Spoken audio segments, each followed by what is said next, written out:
Dobar dan, ja sam Boris Trivan. Ja sam idejni tvorac fiktivnog online lika pokojne Mileve. Ja po struci se ne bavim društvenim medijima, ja sam egiptolog, tako da ne mogu sad da dam neko stručno mišljenje na tu temu, ali mogu da ispričam kako se desilo i šta se desilo iz mog ugla, a onda vi pitanjima možete da pokrenete eventualno neku priču o društvenoj odgovornosti, raising awarenessu ili bilo čemu drugom što ima konotaciju nekog aktivizma. Dakle, lik je pokojne Mileve je kreiran pre 2 godine, potpuno spontano za zarad interne šale sa mojim prijateljima. Lik je kreiran prvenstveno na Facebooku, da bi se kasnije javio na Twitteru. Nisam ništa planirao, nisam ništa očekivao. Međutim, posle prvog tvita pokojne Mileve kao odgovor Jeleni Karleuši su mediji počeli da prenose Milevine tweetove i stavove. Ja sam to shvatao tog dana kao šalu, shvatam i danas kao šalu. Danas je malo veća možda odgovornost, ali i dalje šala. Dakle, posle ova 2 tvita, koja se zapravo sa ove distance kad pogledamo odnose na ozbiljne društvene promene u Srbiji, konkretno u ovom slučaju. Dakle, ovaj drugi tweet se odnosi na sadašnjeg predsednika Republike Srbije Tomislava Nikolića, to je bilo posle izbora. I odgovor na to, tada je Mileva počela se bori protiv licemerja i laži. Naravno sam uđe vremena zaboravio koje dugme za način.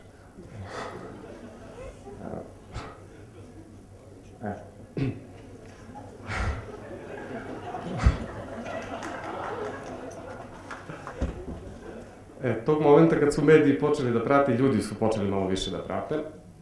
Tad sam ja počeo da se igram sa tim i kako je neko od poznatih ličnosti, kako bih rekao, umirao, tako sam ga ja pridruživao Milevi i onog momenta kad sam shvatio da je Mileva zapravo jedna mrtva partizanka i da su ljudi prihvatili da se jedna mrtva partizanka koja je moralni stup društva, ne puši, ne pije, ne kocka se, večno ispravna, se druži sa Whitney Houston i Amy Winehouse. Kada su ljudi to progutali, ja sam shvatio da ja mogu da stvorim svet kakav god hoću, da će sve proći. I tada smo počeli da se družimo i sa Michael Jacksonom. Tada sam počeo, u nedostatku poznatih pokojnika, sam počeo da osmišljavam zasebne entitete. Znači, to su više pojave, nisu ljudi, pojave kojih očigledno nema ovde. To je počelo prvo šaljivo, kao Harizma, Ivane Jordan, hitovi Goce Tržan i to. Da bi se pretvorilo i u to, pokojni dinar, ne znam, ekonomska stabilnost Srbije takođe kod Mileve. Ja ih uvek pišem velikim slovom kao da je vlastita imenica. I tada je to počelo da dobije i neki politički kontekst i bilo je tu puno rasprava i sa političarima na Twitteru koji su se umeđu vremenu okuražili pa su počeli i da tweetuju. Meni jedan od najinteresantnijih momenta je rasprava sa zvaničnim profilom američke ambasade u Beogradu, koji zapravo imaju dobar smisao za humor kogod je radio. Prihvatili su šalu na svoj račun, čak i kad su Hirošima i Nagasaki u pitanju. Sad ne znam koliko se to vidi s publike, da li se vidi tekst. Jel se ne vidi?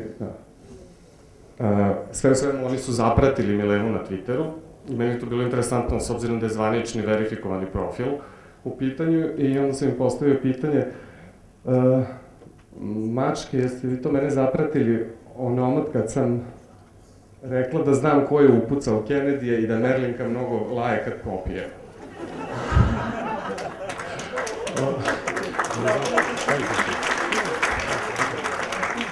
Na moje iznenađenje, ali su zapravo odgovorili u Milevinom stilu, napisali su samo ne odgovaramo.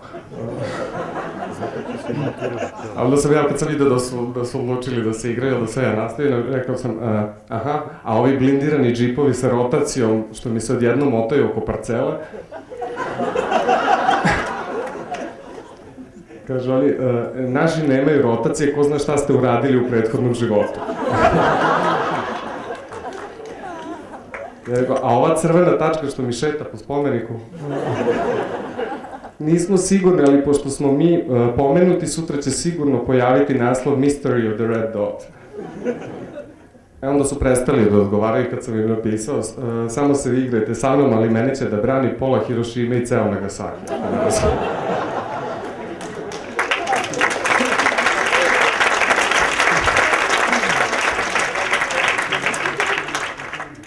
Sve u svemu, kad je to sad kad je uzelo maha, kad je počelo više ljudi da prati, onda sam ja u nekom trenutku shvatio da zapravo imam, da sad to više nije samo šala, nego da postoji neka društvena odgovornost u smislu da to puno ljudi prati, da to i deca čitaju, znači ne bih smeo da psujem, morao bih da pazim šta pričam, jer prosto nekakav uticaj, ne baš u pravom sad smislu reči, kao ne mogu ja sad na Milevi da napišem, prepišite vaše nekretnine na mene i kao to se desi, ali neki uticaj postoji. I tada sam počeo da formiram Milevu kao lik, kao nekoga ko je uvek ispravan, ko nije poročan, ali ni ne osuđuje druge poroke i neko ko će se baviti isticanjem grešaka, nepravde, licemerja, laži, jer mi smo svi na nacionalnom nivou, u celom regionu skloni da zaboravljamo stvari, mi stvarno imamo pamćenje akvarijumske ribice i ako se ljudima ne ponavlja nešto, oni će to ili prihvatiti kao normalno ili će potpuno zaboraviti. Naravno sam opet zaboravio koje drugo. Onda sam vremenom shvatio da postoje određene teme i određeni likovi na koje su ljudi osetljivi, na koje će burnije da reaguju ili će negativno da reaguju. Ispostavilo se da pominjanje pokojnika koje ljudi doživljavaju kao sebi bliske nije baš najprijatnije za njih, što mislim da je na nacionalnom nivou vrlo licemerno, jer, na primjer, u redu ako napravim šalu na temu nepostojanja vida Ray Charlesa, ali ako se na istu tu temu našalim sa Sašom Matićem, to je potpuno neprihvatljivo. Ne razumem zašto, ali je neprihvatljivo. Takođe, domaći pokojnici su, znači, oni su, na njih smo osetljiviji nego na ove strane. Možda je to odraz nacionalizma, ne znam, sad naglas razmišljam. Pominjanje crkve Boga, posebno, pošto ja sam zamislio Milevo, ona je vrlo bliska tamo, oni su svi jednaki tamo i oni svi jedno drugom tepaju i Bog je uvek Boža, Isus je uvek Ikica i prosto da bi se to kad razmenjuju SMS-ove, da bi se videla neka bliskost, jer su ljudi, ja bar imam utisak, su ljudi ovde udaljeni od religije, svi su vrlo religiozni, ali imaju neki strah i distancu, što ne mislim da bi trebalo. Mislim da ne treba, nema tu čega da se boje. I naravno, ove savremene ikone, pod znacima navoda, konkretno, ne znam, Toše Proeski je vrlo osetljiva tema. Bez obzira da li je komentar, ne mora biti negativan za sve ove primere. Znači, ne radi se o negativnim komentarima, nego prosto samo pominjanje imena čini neprijatnost kod ovih koji čitaju. I iz nekog razloga i Svetlana Ražnatovića. Svaki... Ne, Ceca je moja drugarica i svaki put kad je pomeren, koliko god to bilo i šaljivo i ona se smeje, ljudi reaguju, ja samo čekam da sa bakljama se pojavi ispred stana. Onda vremenom, pošto sam se ja dosta tu i politikom, dosta sam se mešao i politiku, posebno sa zvaničnim prezentacijama ministarstava i određenih pojedinaca, onda su se vremenom pojavili određeni pritisci sad očekivao sam pritiske od strane pevačica i to, ipak je tu sujeta najveća, ali bilo je pritisaka iz dva ministarstva, što je naravno rezultiralo samo još većim intenzitetom s moje strane. Ja sam ne znam, vi ovo vidite, evo, šta piše, vidite.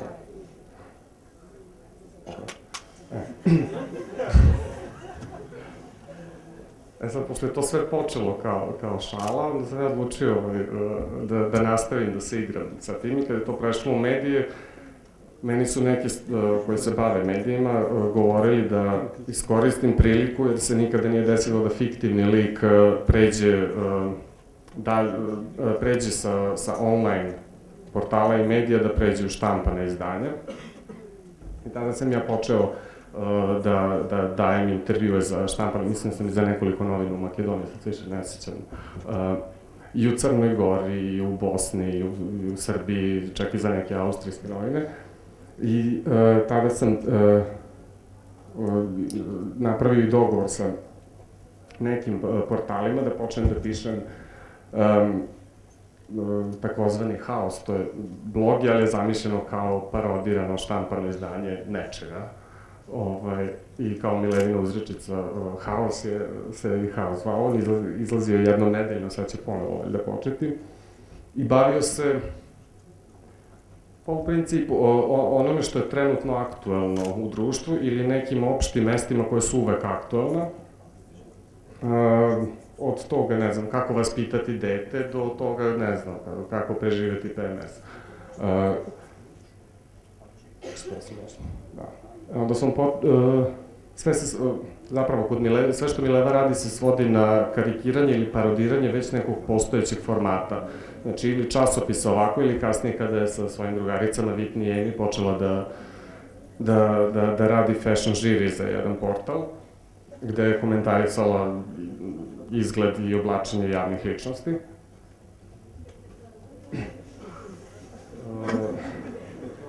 Onda sam vremenom je počela i u štampanim izdanjima da odgovara na pisma čitalaca, pošto su urednici časopisa smatrali da je Mileva kao neko ko je na onom svetu ima bolju perspektivu i bolje gleda sa distance društvene pojave kod nas. I tada su se pojavile te neke ponude za pojavljivanje na TV-u, što ja lično nisam bio za to, jer znam da mi produkcijski to ne možemo da izvedemo, da bude na nivou koji bi meni bio interesantan, ali opet u cilju da probamo da probijemo i tu barijeru ako smo prešli sa elektronskih na štampane medije, zašto ne bismo probali da pređemo i na televiziju i prihvatio sam gostovanje kod Ognjena Amidžića, gde se Mileva javila putem Skype-a preko pokojnog Mobtela i odgovarala na neka pitanja. Da, produkcijski je prošlo kako je prošlo, ali je poenta bila da tu je na šaljiv i satiričan način, ali je rečeno puno istinitih stvari i 2 miliona ljudi koji bi trebalo to da čuju su čuli. Ja sam namerno izabrao Pink televiziju i namerno sam izabrao talk show zabavnog karaktera, jer mislim da je to ciljna grupa na koju treba uticati, ljudi koji to gledaju. Otići u informativnu emisiju B92 i pričati isto, to je potpuno nepotrebno. Ljudi koji to gledaju, oni to već znaju. Dobro. Tada su počeli da se naši sjajni, vajni stručnjaci za medije i marketing u medijima su počeli da se bave likom i delom, valjda su videli da to sad neće nestati sutra. I onda tako, to je bilo još pre otkrivanja mog identiteta, tako svaki dan sam bio neko drugi. Od pevačica do, mislim da sam jedan dan bio i ministar odbrane. To se vrlo ne gađalo, onda sam morao da isprovociram ministra odbrane na Twitteru za neku krađu nekretnina. To su preneli i ozbiljni mediji.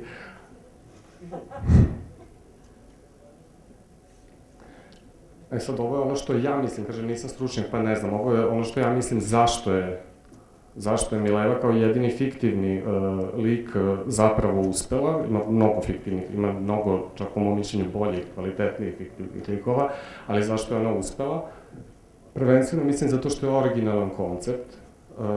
Mileva je originalan lik, originalno osmišljen, tako da ja sve što sam pisao i radio nisam morao da stavljam u okvire već nekog postojećeg lika, ne znam, verovatno ste svi na Twitteru.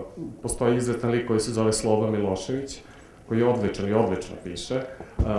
Njega uzimam kao primer nekoga ko nije originalan u smislu imena. Znači, on ako je uzeo ime Slobodana Miloševića, on je već imao neke okvire koji su mu nametnuti, u kojima mora da se kreće, a ja sam izabrao mrtvu partizanku i mogu sam stvorim šta god da napišem, to pije vode, zato što to nije kod nas, to se dešava tamo negde. Mislim da je humor jako bitan, mislim da ljudi dobro reaguju na humor i mislim da lakše prihvataju, lakše vare istinu, ako to kažete šaljivo. Postoji 1000 načina da se jedna ista stvar kaže, ja biram humor. Takođe, potreba za tim satiričnim posmatranjem društvenih pojava, ja mislim da se potreba za satirom generalno javlja kad su najteža stanja u zemlji i tada ljudi imaju potrebu, valjda im je tako lakše da pređu preko svega toga, pa onda im je lakše da te velike stvari kažu na mali način. Da, i mislim da je bitan i to je faktor iznenađenja. Nikad ne znate da to iznenadi vas kad Mileva kaže da na pijaci sam srela, ne znam, harizmu Ivana Jordan ili idem da kupim haljinu sa Gaddafijem ili...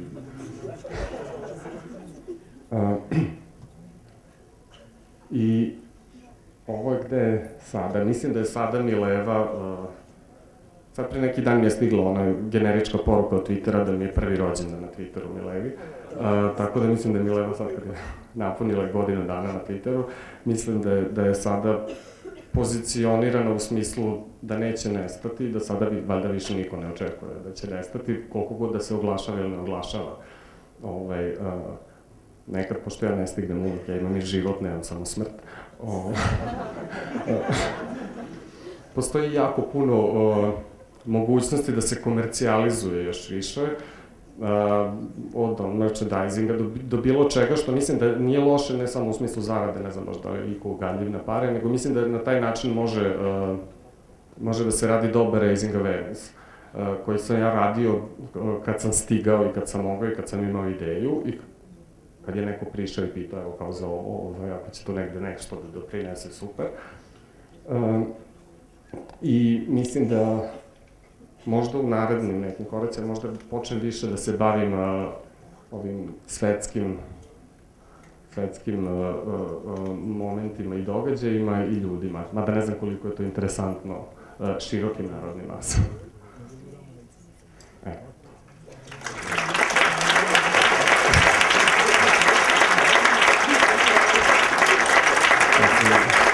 Ako imate nekih pitanja i nešto, ima tu puno se kaže i o društveno korisnim akcijama u kojima je Mileva učestvovala ili ako imate ideje kako može da učestvuje u aktivizmu slobodno, neko. Nema.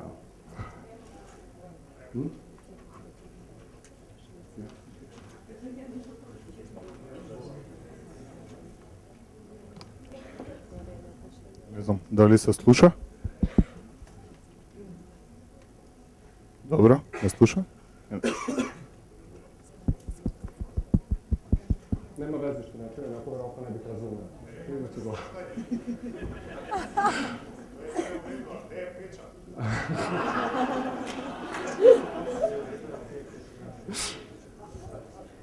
Pečat je kod Mileve, očigledno. Je to to? Hvala.